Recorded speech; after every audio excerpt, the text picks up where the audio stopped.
The South was the setting for a lot of fighting and a lot of racial woe.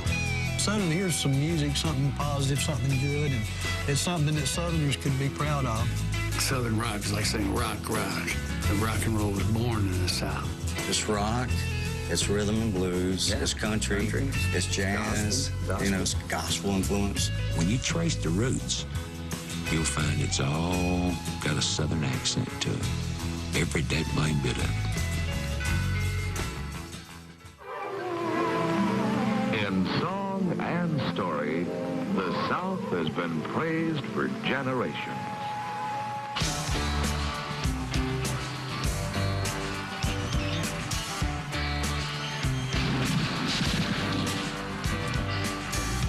Big wheels keep on turning. My friend, the great Allman brothers. Carry me home to see my pen. Singing songs about the Southland. The Marshall Tucker Band. I'm Miss Alabama once again, and I promise to sing. Jerry Daniels Band from Tennessee. In Birmingham, they love the governor. Now we all did what we could do. Now Watergate does not bother me. Does your conscience bother you? Tell the truth. This is Lynyrd Skynyrd. Sweet home Alabama, where the skies are blue. Sweet home Alabama, what I say, girl? Lord, I depend on you. How come, Alabama? There's good people in Alabama.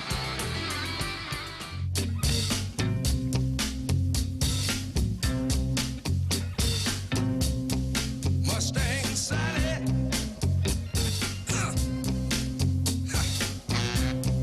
Guess you better slow your Mustang down.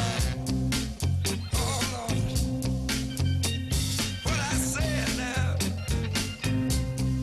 Mustang. Muscle Shoals. That was the hot spot. We were noted for the black music we cut, and people loved what we did. All kind of people were coming to make records in Muscle Shoals. Why? Because of the Muscle Shoals sound.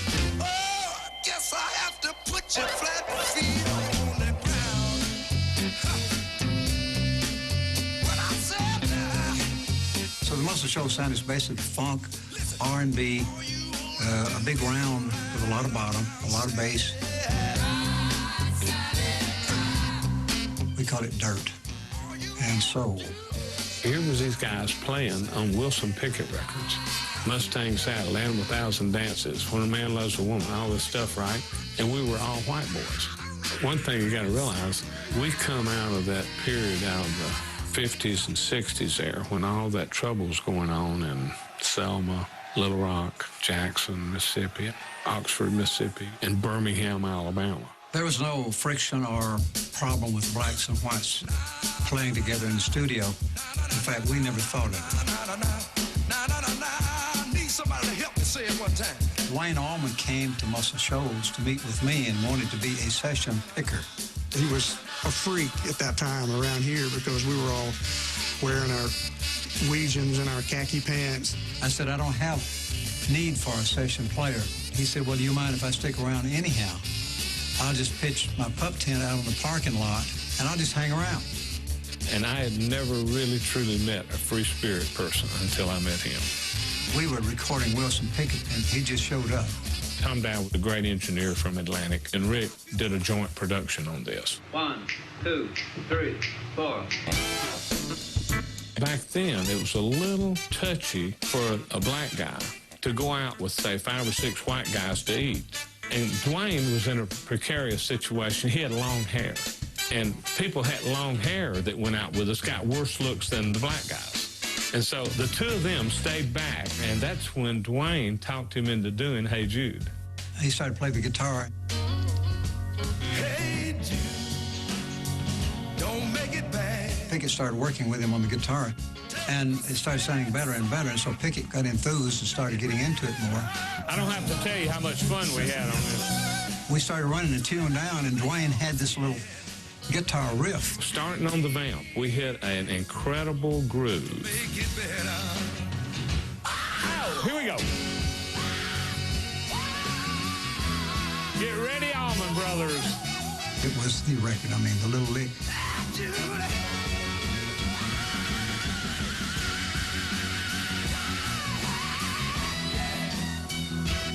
And that particular part that Dwayne played changed music.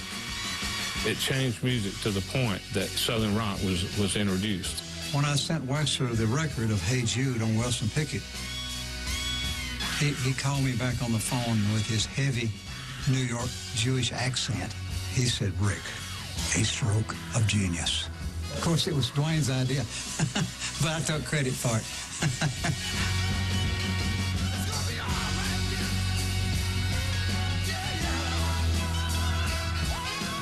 I told Phil Walden about it. He said, I want to play you the new Wilson Pickett session. Phil Walden owned Capricorn with Atlantic. Phil started out as a manager in a booking agency that he ran out of Macon, Georgia. I said, wow, who's that guitar player? Long-haired hippie boy. He sounds fabulous. He's always said, he's unbelievable. This guy's unbelievable. And I said, well, I'm going to Alabama. I'm going to sign him. I'm going to put a band together. Phil Walden wanted me to go down to Muscle Shoals to meet with Dwayne. He said, you got to hear this white boy down there. Said he's a hippie man. Said you got to hear this guy play guitar. He wants to know if you'd play in the band with him. And I remember this friend of mine. He said, if you want to make money, he said, go play with them white boys. My little light bulb went off my head. Bing. Oh, make some money, huh? So what the hell? I walked over to this guy and I said, hey, man, are you Skyman? Because Wilson Pickett gave him this name, Skyman, because he used to play to that bottle, and he played so high on the guitar, making all those birds kind of sounds.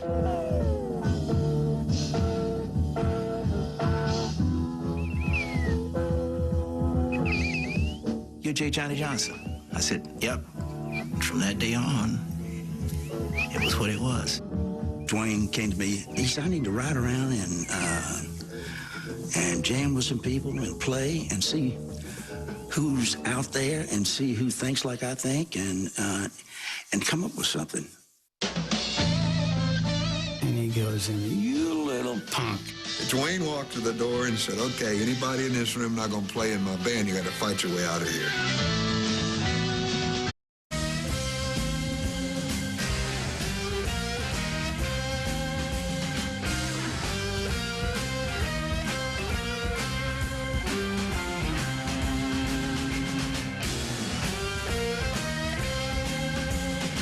Dwayne was going to take Barry Oakley out of our band.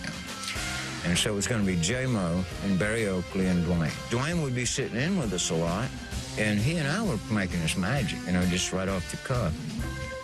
So they came to me and said, why don't you join our band? And I said, well, okay. There's a knock at my door, and it's Dwayne and J-Mo. And then Dwayne came inside there for 5 minutes, got up and walked out and left J-Mo sitting there.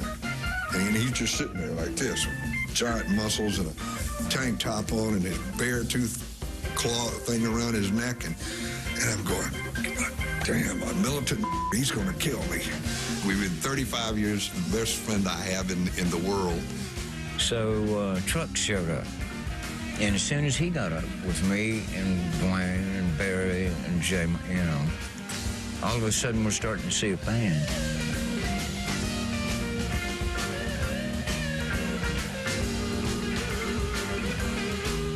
We started out this shuffle, and about 4 hours later, we stopped.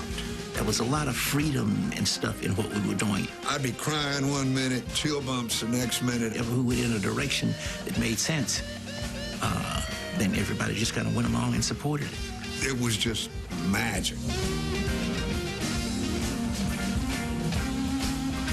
Dwayne walked to the door and said, okay, anybody in this room not going to play in my band, you got to fight your way out of here. When we were in Muscle Shoals, Dwayne used to tell me, there ain't but one person that can sing in this band that I got in my head. He said, that's my brother. And the phone rang. It was my brother, and he said, man, I got these guys together. I got tired of being in the studio. I need you to come back here, round up this whole thing, and send it somewhere. About halfway through that rehearsal, Greg showed up. And they started playing, and I mean, it just knocked me out. Went back against the wall. He said, Jesus, what a band.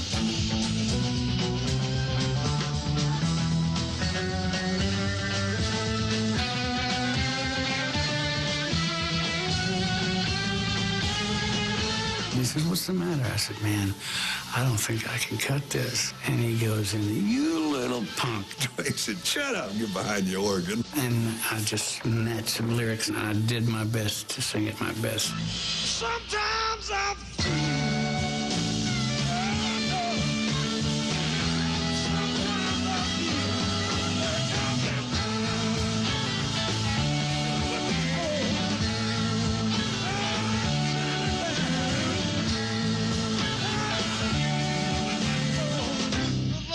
feel like I'm dying.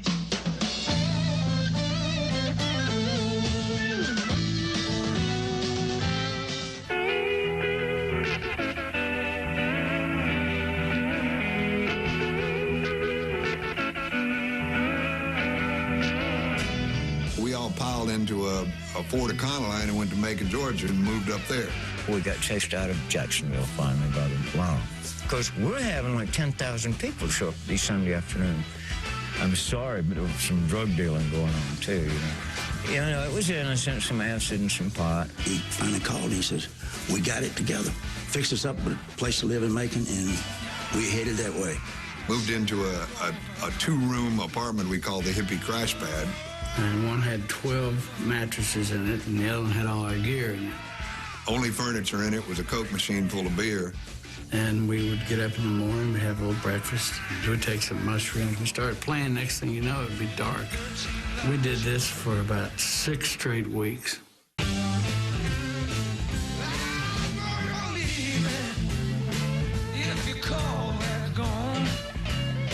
They were the first long hairs anybody had ever seen in Macon. Sometimes they would sit out in the front and be playing guitars and whatnot, and cars would literally screech to a stop, and people would break their necks looking and staring at them. One Sunday, we just decided to go to Atlanta and find a part and just set up and start playing.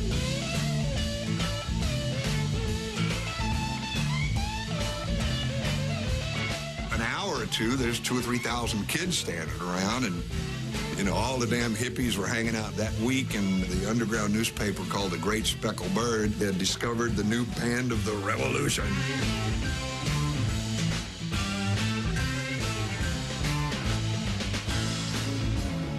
The South, I mean, it just, that kind of thing wasn't happening here. But as we traveled around, you know, everybody else started getting it, except the record companies. The people at Atlantic were telling him, you know, hey, you got a white band from the South just standing there playing? What are you, crazy?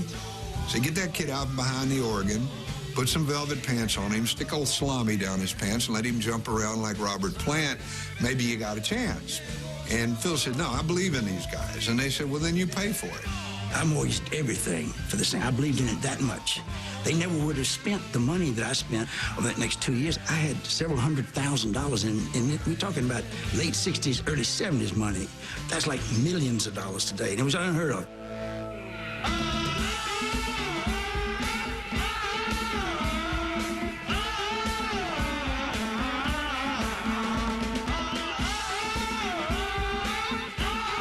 We went up and Adrian Barber engineered and produced the first record. Phil Walden had a thermometer on the back of his door. To fill up, the bottom would be like, I don't know, 100,000 or something like that. And then it went, you know, 200, 300, 400, 500,000. He just thought, you know, this music was so good that everybody would immediately figure that out, and it was just going to go through the roof. The red part ended up at 32,000, so it was not a whole lot of red in the thermometer. It was recommended by Atlantic after the first album that we break the band up because nothing was ever going to emerge from the South.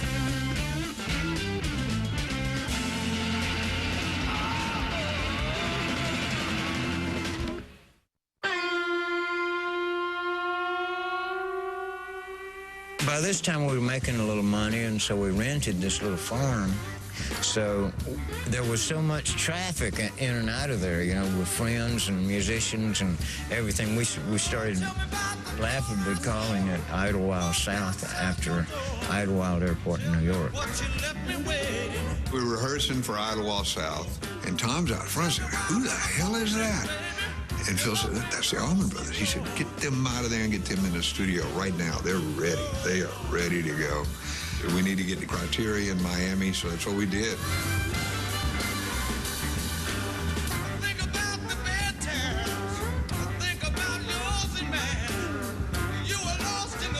Idlewilde South kind of bit the dirt.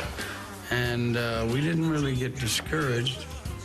Disappointed, but not disheartened by the whole thing, because there were enough of the right people that were attracted to this band.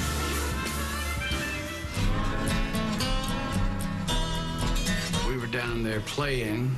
Tommy Dowd was there recording a band called Derek and the Dominoes. My brother asked Dad if it was all right if maybe he came down and just watched for a little while. And he laughed and says, "Watch, hell, come on down and play." We went down there to the studio. They played us Layla, but it didn't have the...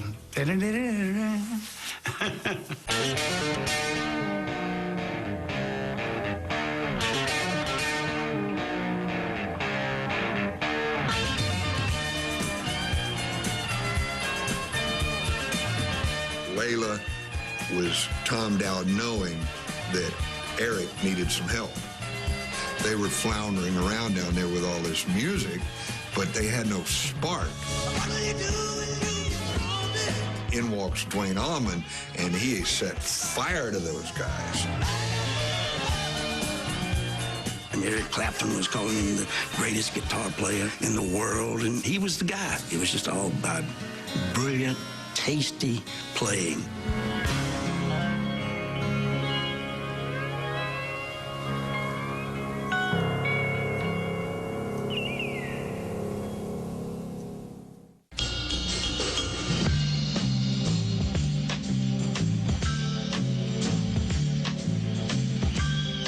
So Dwayne said, you know, we need the freedom of a live album, and that'll give people that don't see us in person an opportunity to really hear what the Allman Brothers are all about. It was a brilliant idea.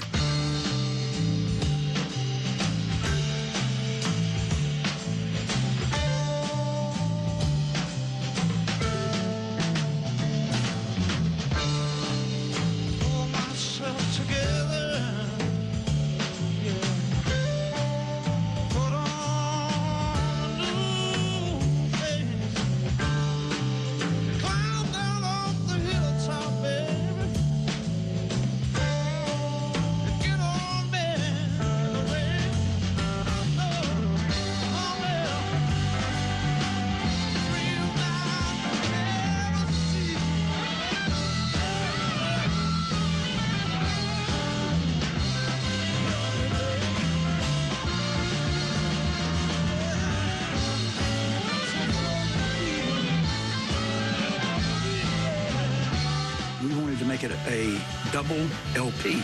Jerry Wexler said, you know, this is nonsense. You got cuts on this thing 25 minutes long.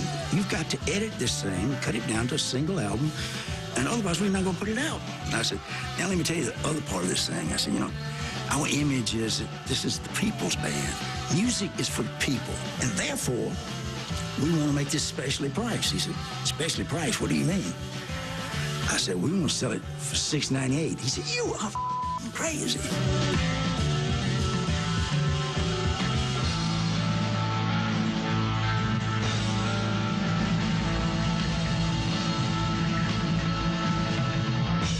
When that album came out, it was a massive, massive hit. There are not many critics that wouldn't rank that as one of the best live albums in the canon. This was really an expression of their region, of their environment, their culture. For the first time in rock, Southern guys were making the music and living in the South. He has died. He is dead now. All we knew is we needed to get back to work or we were going to go crazy. or we were just gonna start taking a bunch of dope until we died.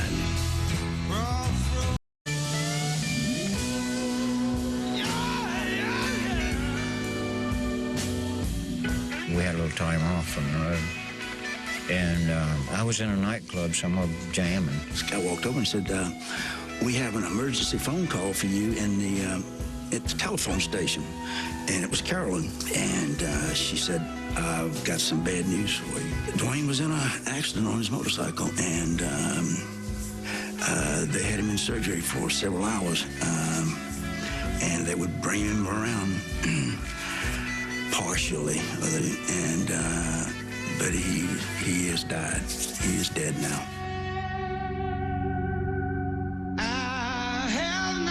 I mean, the Dwayne Allman death was so unexpected. You know, I don't even know how to describe it. It's like losing your brother or your sister.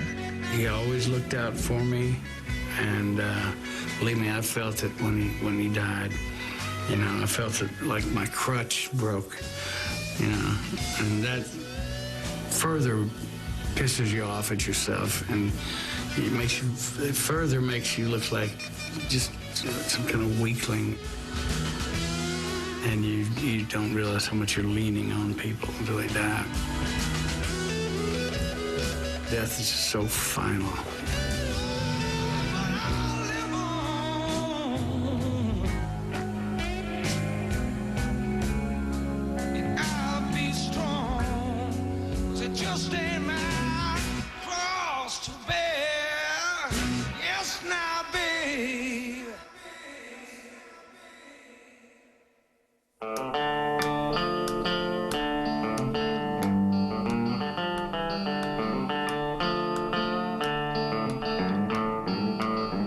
I weighed out at about 152 pounds, 6'1.5". Boy, I had to tie knots in my legs to make knees.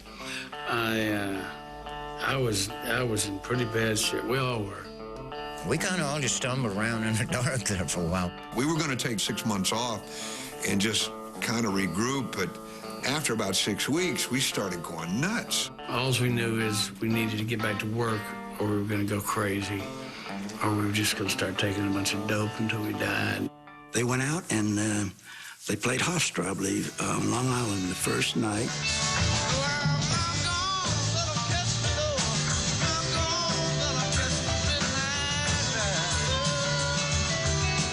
They had put Dwayne's guitar on a stand out there, and there was a spotlight on his place, and so they totally destroyed the place.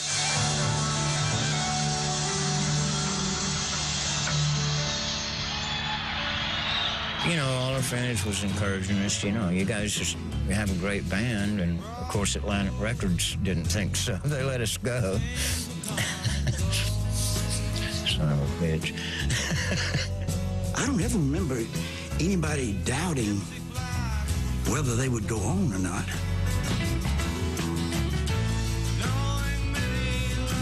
We got about 3/4 of the way through the album. That's when we recorded Melissa. Melissa was my brother's favorite song that I'd ever written.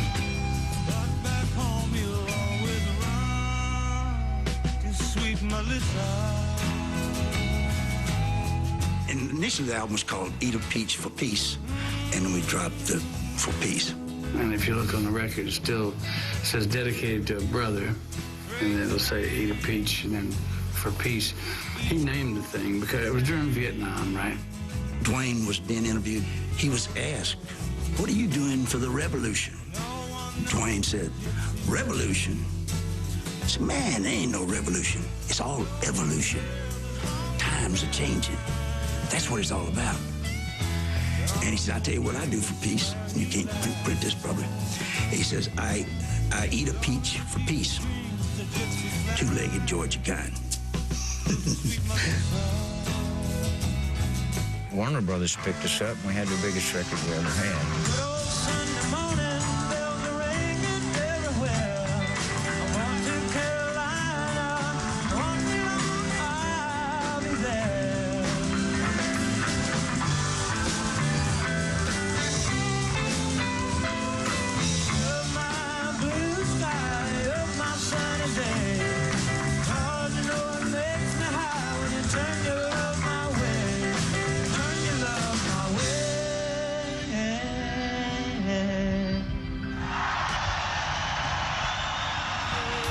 That was the same year that I cut Laid Back, my first solo record. You see, the fact is more or less, you're gambling with your own happiness. Got Johnny Sandlin and said, man, let's go cut this record.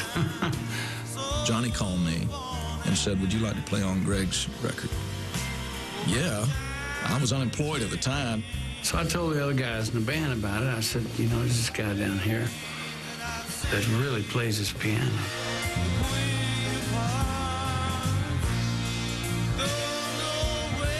I went in there one night to record, and I said, hey, man, how would you like to come with the Allman Brothers?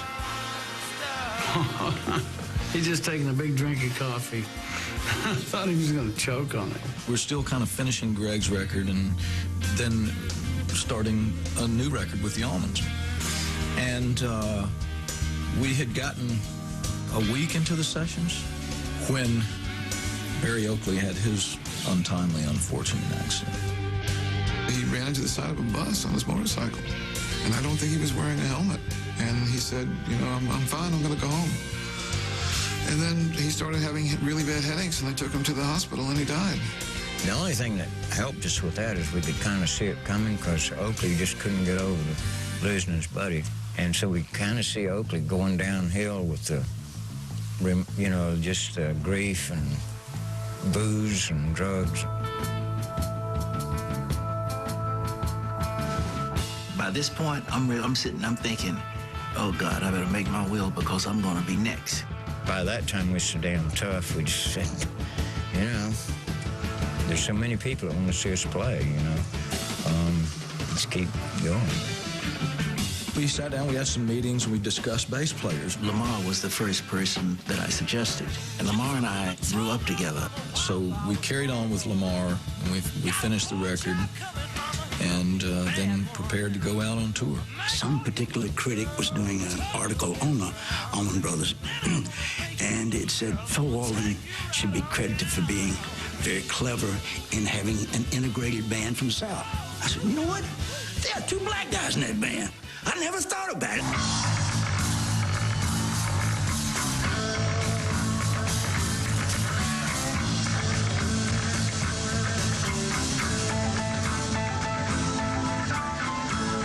We also happened to become the #1 band in the country. We were drawing more people to concerts than any other band in the U.S. We were selling more albums. Brothers and Sisters, that album went to #1 the first week of release. It was unbelievable. But that had Rambling Man on it.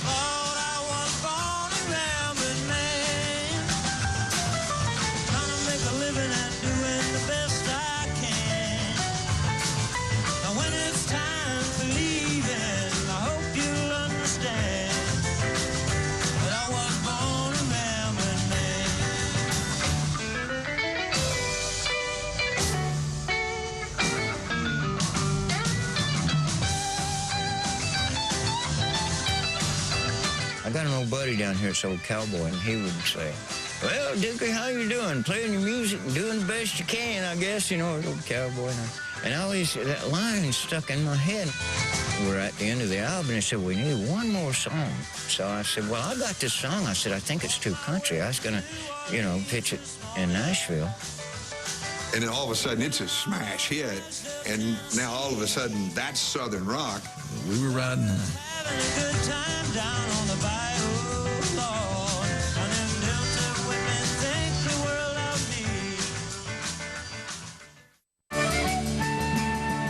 This is the country version of the Allman Brothers. And there was a great freedom in this music, and I wanted in on it.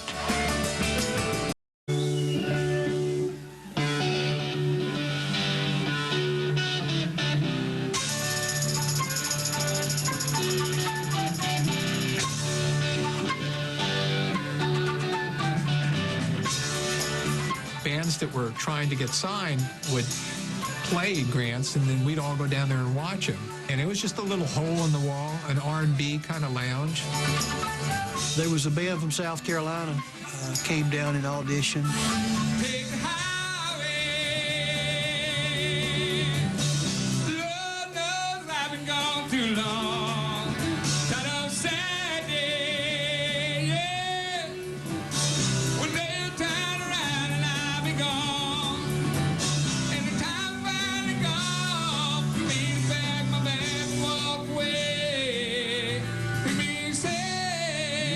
Marshall Tucker came in about midway through that first set. And I said, wow, man, this is the country version of the Allman Brothers. I'll be back someday. God, please don't wait for me too long. We had energy that was coming off each other because we'd been in high school together, been Vietnam. And they were unbelievable. Toy Caldwell had a style of playing with his thumb. He didn't use a pick. And his brother, Tommy Caldwell, was a bass player, played the same way. They all were thumb players.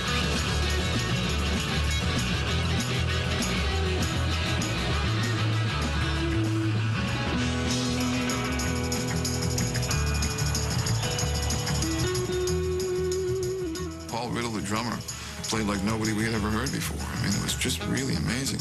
George McCorkle, he was the backbone of the band that kept them driving. And then Doug Gray's incredibly powerful vocals were like, you know, how can you not do this? I didn't really particularly care about what kind of music you wanted to do as long as you took some chances with it.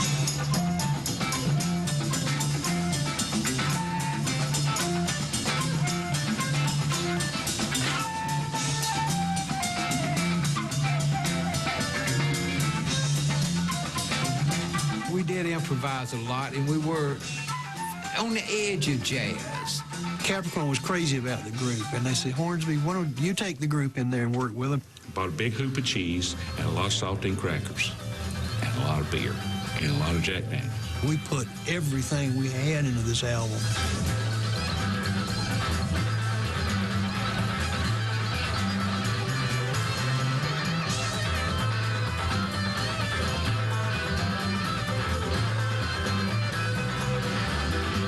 And they put the Marshall Tucker Band out opening on tour for the Allman Brothers Band, which was the greatest audience they could have ever had.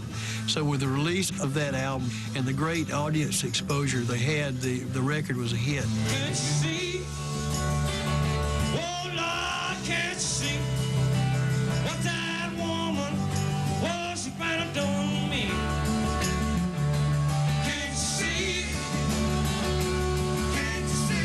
Oh, Lord, what that woman was she planning on me? Play the blues.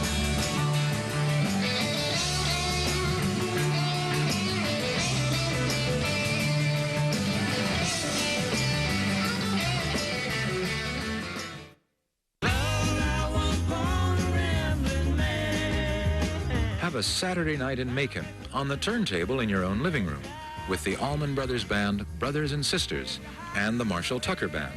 Albums and tapes on Capricorn. Make every night Saturday night with Capricorn Records. We were proud of the fact that we had this little record company and were doing really well from Macon, Georgia.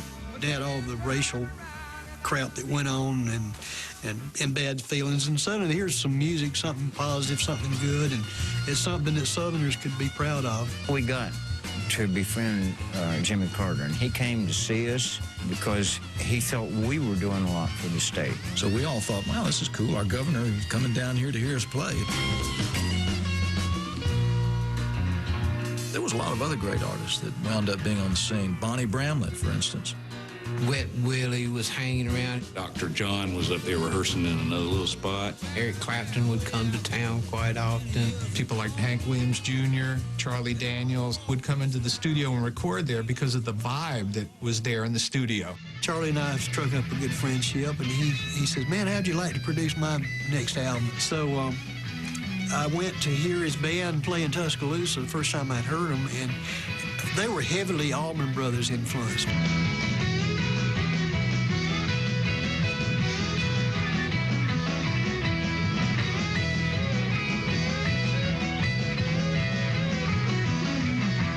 The Allman Brothers and some bands around the country were just getting started doing things that were outside the pale, and there was a great freedom in this music, and I wanted in on it.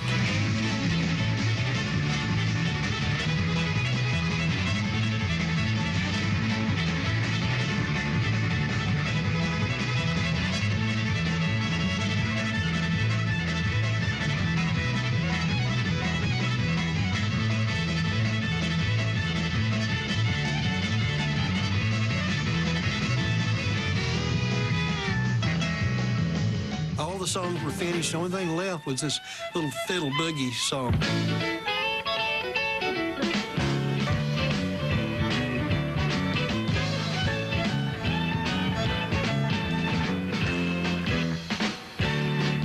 So he came out with a piece of paper and got on the mic. On that train, you grind the switches, running right on time, and them Tucker boys are cooking down in Carolina. People down in Florida can't be still when old Lynyrd Skynyrd's picking down in Jacksonville. People down in Georgia come from near and far to hear Richard Betts picking on that red guitar. So gather round. I just wanted to write a song in tribute to my friends. You know, they were all from the South, and they were all playing, and we were playing together, and we were all cooking and, you know, kicking. You can be proud here, and I be proud you're a rebel. The South's gonna do it again. I have never seen Southern rock as a genre of music. I've seen it as a genre of people. The Allman Brothers Band was a blues band to me. Marshall Tucker Band had country leanings. Lynyrd Skynyrd Band is as pure a rock band as you'll ever find. They'd have fist fights. I mean, actually, fist fights. You're supposed to go to a G chord instead of an A chord. That's how they settled their disagreements, so they just fought. And we were all disappointed, freaked out, and going through, we thought, well, we just don't know what we're doing because that's the best songs we can write right now.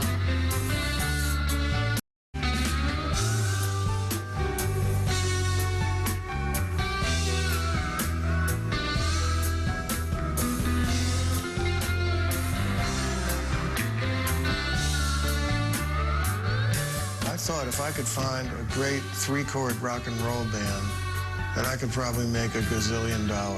Val Cooper, he heard there was a Southern scene going on down here with Allman Brothers and other groups. When I first saw them play at Finocchio's, the song that really got me was Freebird. If I leave here tomorrow, would you still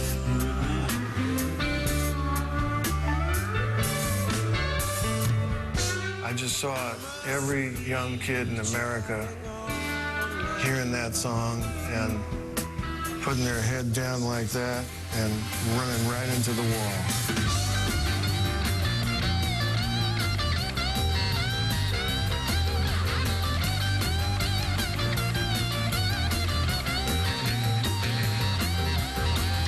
I realized that that was the band that I was looking for.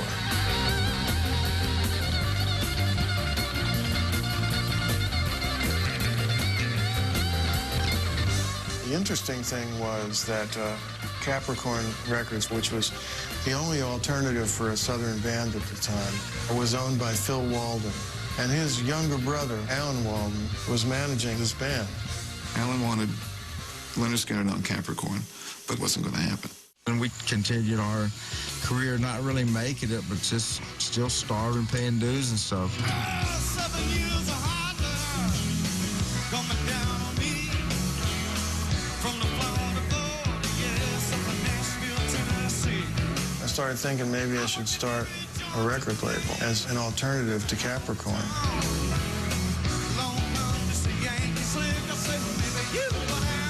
I went to MCA, so we made a deal for my label, which was called Sounds of the South.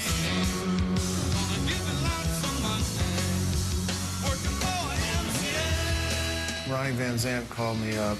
Somebody broke into our van last night and stole all our equipment. And I'm asking you for a loan of $5,000. So I said, just tell me where to mail the check.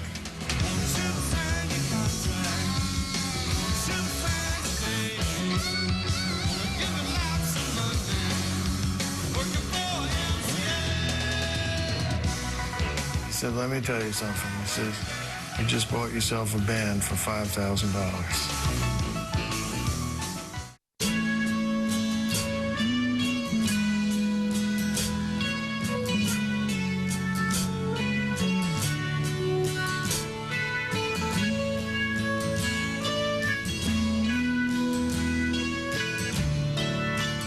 They basically met at a baseball field when they were about 13 or 14 years old.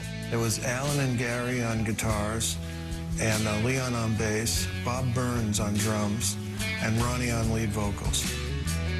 I went to this game to see Ronnie. He had a badass reputation around town. We grew up on the west side of Jacksonville, and we called it Shanty Town. Ronnie hit a foul ball, and bam, it hit Bob. Ronnie came over to apologize. We got to talk, and that's when we realized Ronnie was in a band. Please take me far away. I had a guitar and played a little bit, and Bob had some drums. We needed another guitar player, and back then it was whoever had an amp and guitar was fine. So Bob and I knew this guy named Alan Collins, and we saw him, and we screamed out of the car, "Hey, Alan, stop, we want to talk to you." And he saw Ronnie and thought, "Oh my God, this guy's gonna beat me up." Climbed up a tree so we couldn't get him. I said, "No, we're not gonna hurt you, come down, we want you to play." I can remember them rehearsing in my mother and father's living room, and at that particular time, they were called a 1%. Ryan and myself and Alan, we just knew one day, and in our hearts and our minds, we wanted to make it really big as a band, and that was our dream.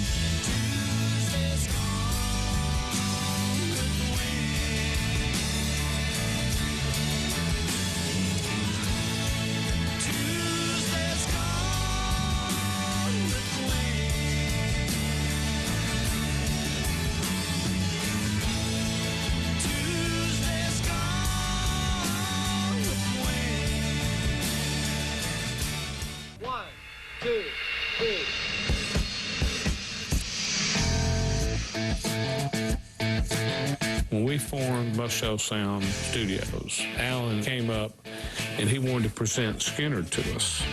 When Lynyrd Skynyrd first came here, they were just like high school kids. I totally fell in love with Ronnie Van Zant's fantastic voice.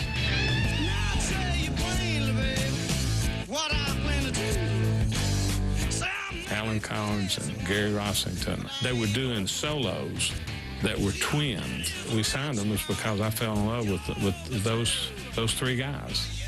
They kind of taught us, and they were like they adopted us, so to speak. They took us in. They didn't have any money. They didn't have anything but enthusiasm and quite a bit of talent.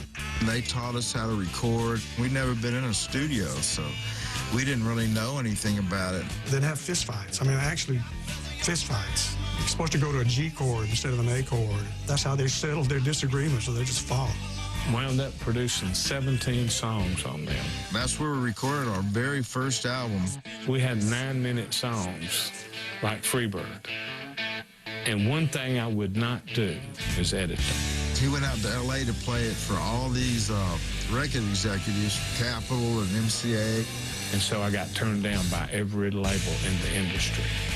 And it hurt, because the stuff was fantastic. And we were all disappointed, freaked out, and going through, we thought, well, we just don't know what we're doing, because that's the best songs we can write right now, you know.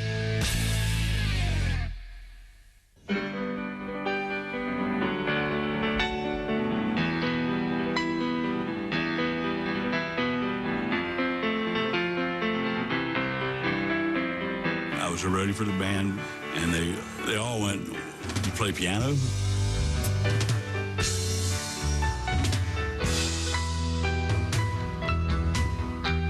Ed King joined the band the same day I did. He took over Leon Wilkinson's place. I happened to meet them on a tour when I was in this band, the Strawberry Alarm Clock.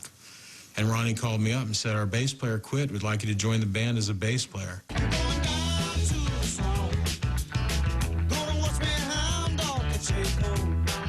Ronnie Van Zant would pick us up for rehearsal every morning, like between 7 and 8 o'clock, and we'd get out to Hell House, you know, around 8:30 or so. It was just a one-room little shack, and the sun in Florida would hit it, and it was hot as hell. Well, the first thing we did was take our shirts off. There was something about those kind of conditions that made us crack the whip.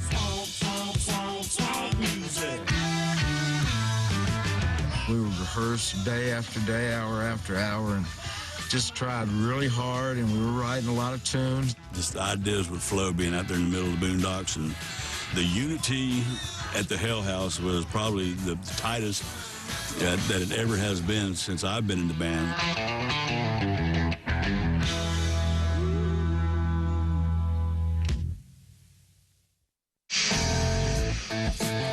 Ronnie said, why don't you come outside for a minute? Ronnie was a very persuasive gentleman. We can guarantee you this will get no airplay, but y'all just go ahead, you stubborn kids.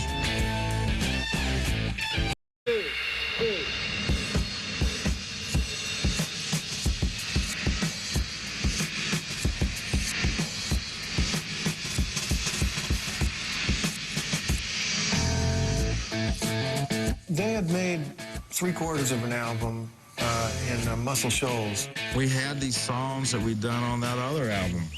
And so we played most of those and we recorded them again. It took us 2 weeks to record the album. They knew these songs very well. Now, there's this one song you got on there called Freebird. It's too long. Y'all can't do that one. And we went, hey, man, we're going to do that song. We love this song. Well, we can guarantee you this will get no airplay, but y'all just go ahead, you stubborn kids.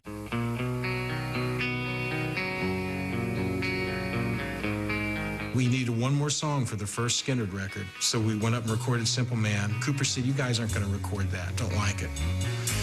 So Ronnie said, why don't you come outside for a minute? So Cooper and him walked outside. He opened up the door to Al's Bentley. He said, get in. And Al got in, and Ronnie shut the door and stuck his head in through the window, and he goes, when we're done cutting it, we'll call you.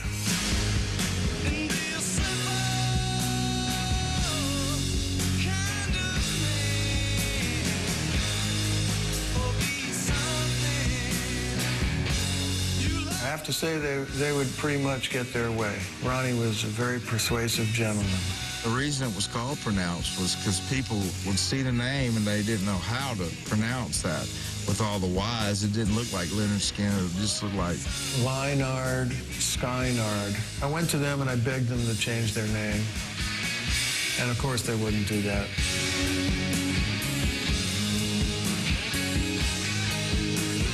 Pronounced didn't really do real good. It just kind of opened some eyes and ears. Well, we put out a couple of singles and we couldn't get anywhere with them. So Freebird turned out to be the really big cut, started getting a lot of airplay on FM radio. And at the same time, I bumped into Pete Townsend from The Who. So I said, hey, Pete, what are you doing? He said, oh, we're getting out on tour soon with this new album, Quadrophenia. He said, we're actually looking for an opening act. I said, have I got the band for you?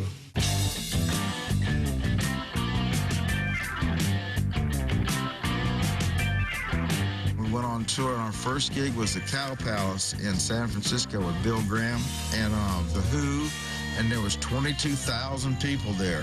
Here's these guys that were playing, you know, like 500-seat bars, and now all of a sudden they're playing 20 and 30,000 seaters every night.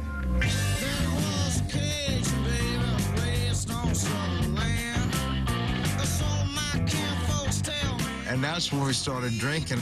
You go playing in front of 300 people to 22,000, it drive you to drinking, you know.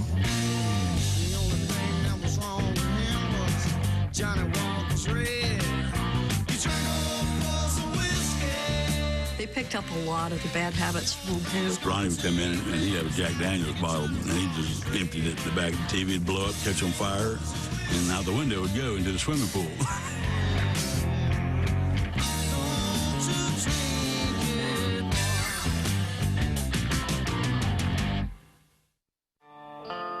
One day at rehearsal, Ronnie goes, man, you're really the worst bass player I've ever played with.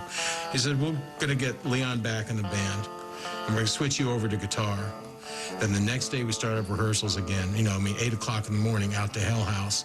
And the first song we wrote that day was Sweet Home Alabama.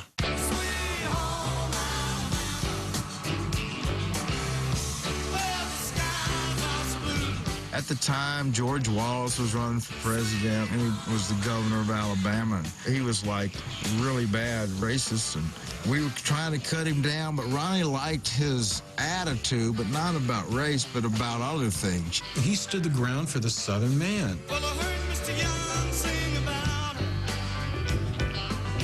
Well, I heard O'Neill put The song Alabama, it was cutting down Southern man. well, I hope Neil Young will remember. Southern man don't need him around anyhow. He's from Canada anyway. What's he know about it? And I guess if you're from another culture like the North, you could look at that and say, boy, those people are really stupid or ignorant. To me, the South has a charm and a culture like no other in the entire world. It just recorded with Muscle Shoals Swampers, all in Alabama. And we've been driving all around the backcountry, seeing how beautiful it was and meeting all these great people. They called me right after they did it and said, Jimmy, we just wrote a song about you guys. And I was going, oh, that's nice.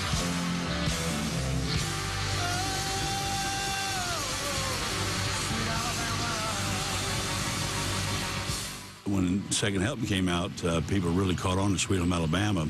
So we kind of knew, wow, this three-guitar thing is going to really work well. And then they started buying the first album, and when those two caught on, that was when it was really like the overnight success story. We were on the road so long. We called it the torture tour, actually. Bob Burns had a tough time on the road. Bob kind of had some mental problems and went mentally unstable, shall I say. And they got a new drummer, Artemis Pyle. Saturday Night Special. It was the first time that Artemis played drums with the band.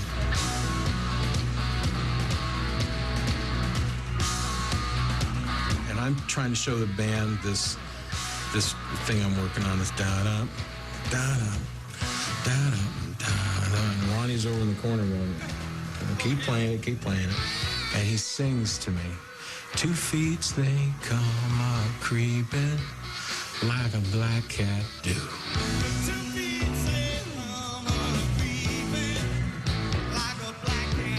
And I just went, whoa, just stop.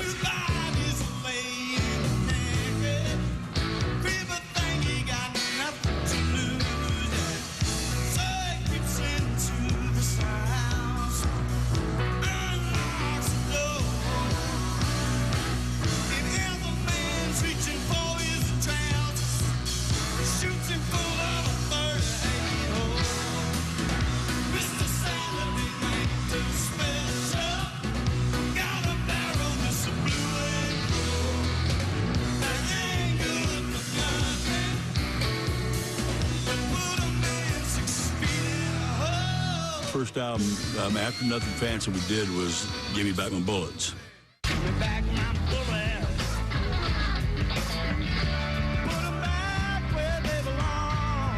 We went back to the original 2 guitars because Ed King had left the band.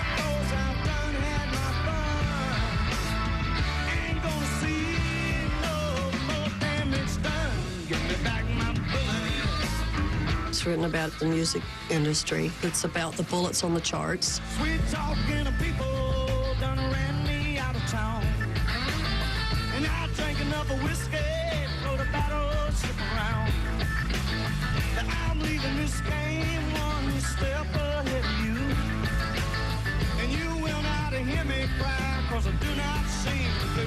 Give me back my bullets. After Give Me Back My Bullets didn't go gold, we decided we need to go and get 3 guitar players out. Cassie was our backup singer at the time, so Cassie suggested, hey, you want to take a listen to my brother?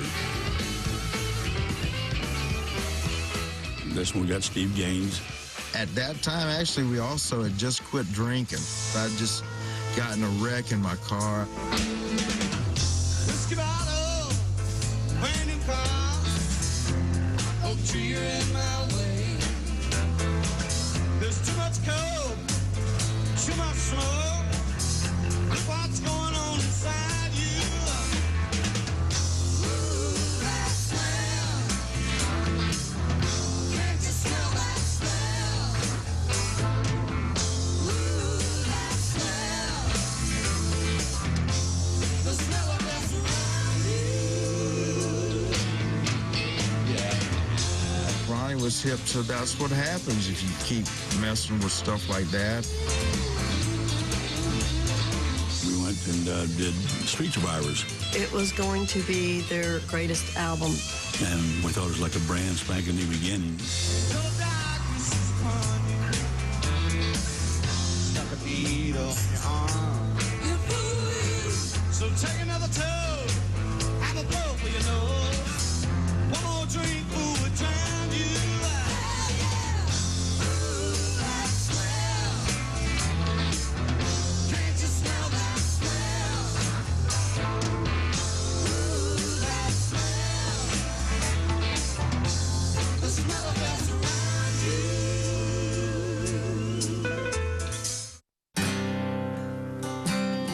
must have hit Ronnie in his head and it broke his neck. It was a sad day for not only Southern rock, but for the Van Zandt family.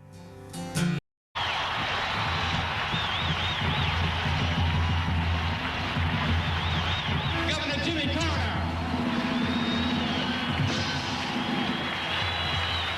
I'm going to say 4 things.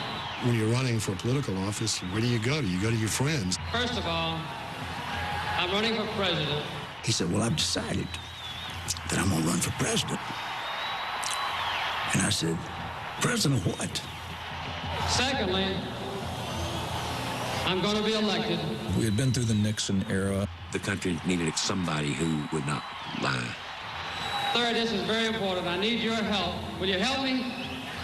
He said, we're going to be broke before our caucus unless we can raise some money. And he says, can you do some concerts? And fourth, I want to introduce to you my friends and your friends, the ones that are going to help me get elected along with you, the great Allman Brothers.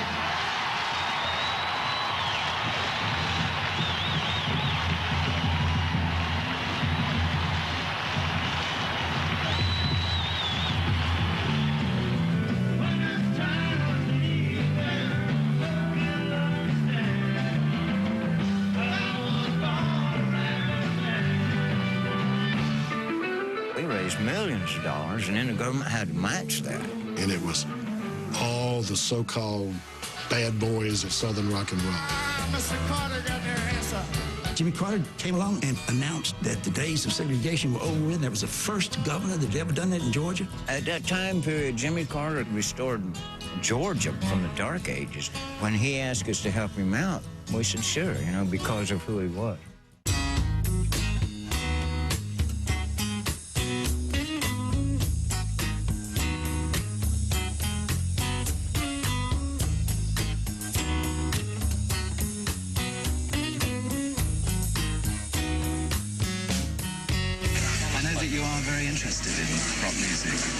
Yes, I am. I'm not only interested in it from what it signifies in our society, but also I enjoy it. And in addition to that, have a close friendship with some of the performing groups and have been helped greatly by them during the campaign. So it all started with a bunch of Southern rock and rollers helping a friend raise some money, but giving him credibility at the same time. This was all leading up to a grand climax of Jimmy Carter getting elected president. I, Jimmy Carter, do solemnly swear. I, Jimmy Carter, do solemnly swear. He may not have got elected without that help. Here we have some Southern rock and rollers who were so proud of Jimmy Carter, one of their own, going to Washington. I think Carter was proud of the fact that you have the top rock and roll bands in the world from the South, not the Beatles from Liverpool or the Rolling Stones from England somewhere, the Grateful Dead from California. You've got, you know, Southern rock and roll.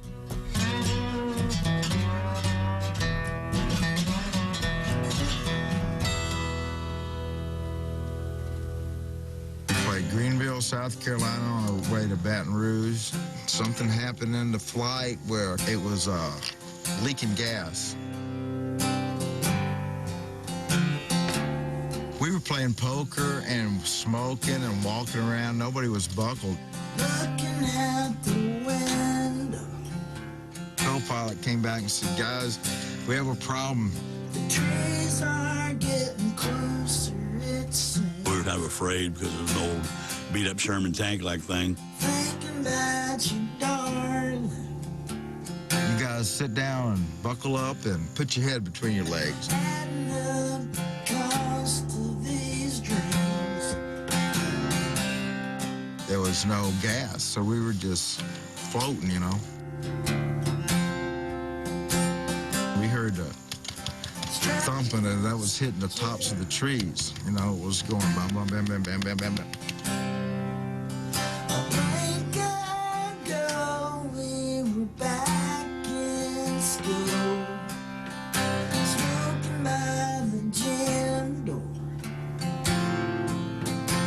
It was so loud, and it just, and so dramatic and traumatic, it just stopped.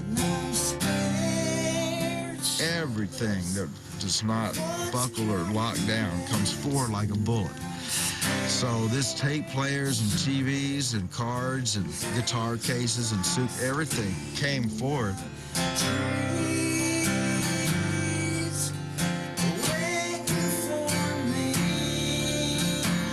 We were in the swamps and there was a plane on fire and you were hearing all your buddies and best friends screaming and crying.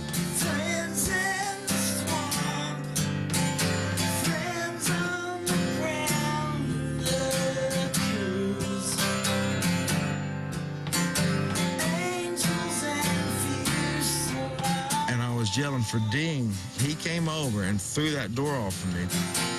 And it's a fact that Dean Kilpatrick was killed at impact. These people heard the crash, and Artemis went up this hill, and he found this guy that shot over his head with a shotgun, thinking he was some kind of damn swamp monster or something. They got all their people to come out there with their sheets and blankets and everything and plucked us out of 2 feet of swamp muck.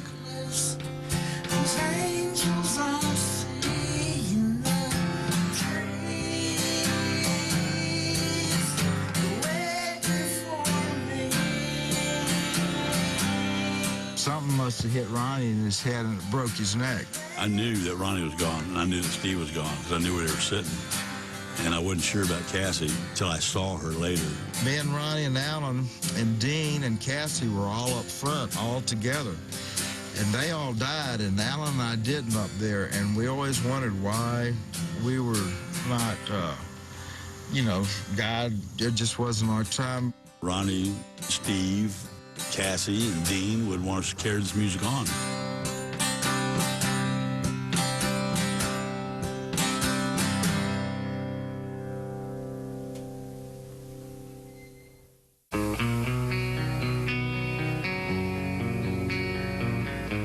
Ronnie had been killed, and sat down and wrote this thing.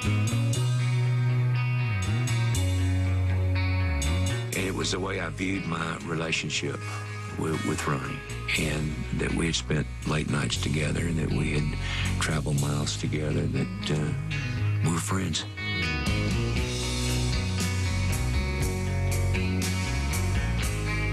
It was a sad day for not only Southern rock, but for the Van Zandt family. When I was young. And record labels were going, well, the Southern rock movement's dead, and da-da-da-da. And, you know what? 10 years after the plane crash, Lynyrd Skynyrd got back together, and it seemed like it started coming back again. And I think we're God blessed that people still want to hear us. As long as that lasts, we'll be here.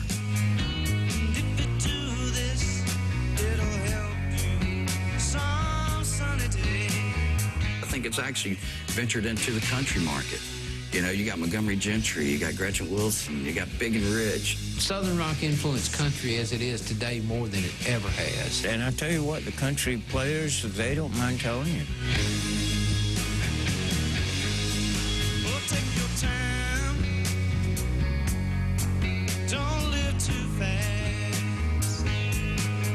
Troubles will come. Those songs will be played on the radio, and somebody will be digging it when we're long gone. On an all-new Gone Country.